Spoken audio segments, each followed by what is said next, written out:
ใช่น่ะตัวนั้นอยากตัวพุ่งยึดปล่อยยาตัวนี้ยุ่งซอเมื่อจนเราตัวพุ่งยึดแจกเสียตัวน่ะใช่บนเราเลยจ่าซะน่ะเอาตัวน้อยยังอยู่ถึงมัวรุ่นลอยเฉยที่ซื้อมัวรุ่นเราให้ซื้อนั่นจะเป็นยัง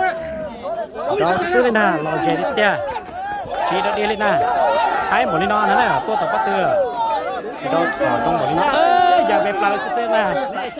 ลอยเฉยนิดเดียวเลยน่ะ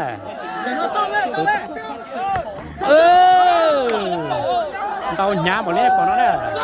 chi nó đi lên nè nhu lo nhu mua bao sầu càn đâu là chơi thủ mua lối trong sai sơ này là cho không trả dư là ăn chọcวันหนึ่งชอบปลือลิ้นในปอนน่ะซึ่งน่ะจีเราดีน่ะเต้าหญ้าชิ้นนั่งเลยน่ะจีเราดีน่ะดูว่าจะเป็นอะไรว่าหญ้าเกินเกาหลีเท่าตุดทอแล้วเนี่ยไถเกินเกาหลีใช้ตัวเตียงได้จะตุดูอย่างนี้หย่อนช้าcho làน่าจะเป็นไปยังน่ะตุดทออย่างนี้ยังไม่ชี้cho là ta chỉ có cáเลยจ้าตัวยูเหนียนเราอย่างเราจะต้องมุดจอเราเสียไปที่นึงจ้าเสียเราใช้ซึ่งน่ะจีเราดีเลยน่ะ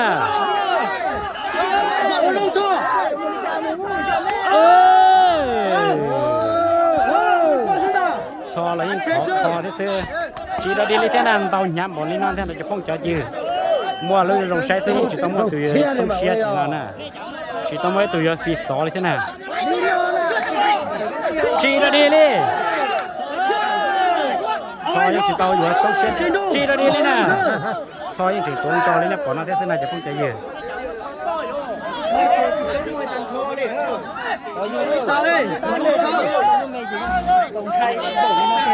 là dễ cho nên là cho không phải là chúng mình cả to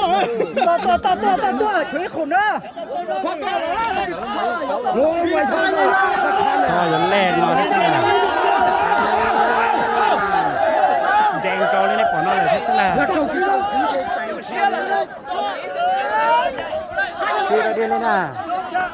chia ra đi lên nè đu ý chí cú thế này nè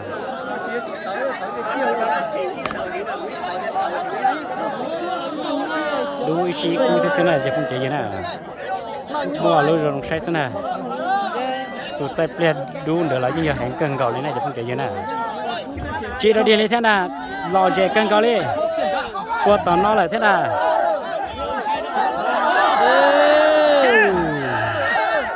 ยัวชิมว่าก็คือเปลี่ยนคือใกล้เปลี่ยนเชื่อคือได้เชื่อคืนรอซะนั่นแหละจะคงจะยังไงรอเจติดเตี้ยดูrồi với nhà đủ rồi ở trời cú luận ban để thế này này trời học của mình trước mình chỉ là thế nào xe hàng rồi chuột đi chào tuần thì thế nào chụp không chờ dư rồi về thì tiền lên nè chỉ nó đi lên nè so lấy tới cân cầu lên này chụp không chờ dư nè từ đu nó vậy từ nhiều của cú vẫn cờ cha đầu nhá cờ li theo chụp không chờ dư ta chỉ so lấy những khó cân cầu li so những rèn cầu li nó bỏ nó sẽ chỉ nó đi lên nè bỏเป็นเชงนี่นั่นได้bỏ thế thế nèชัวมีปอนาเราขอเส้นนั้นจะพุ่งเจออยู่นะเรายังจิตจัดเชิงเกี่ยเลยแค่นั้นนะชิ้นแรกกูแลมัดชีดอดดีเลยนะมาเจ๋งตาเชียนทอเลย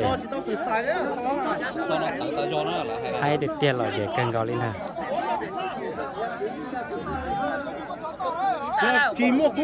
เอ้ยเจอหล่อเจ๋งเตี้ยเล่นได้นะยูว่ากูเจ๋งโจลินอละซื้อชีมัวขอส่งเชียร์เลยนะท็อปลันจูเลียชัตตอนนั้นแหละที่สุดนะเจอ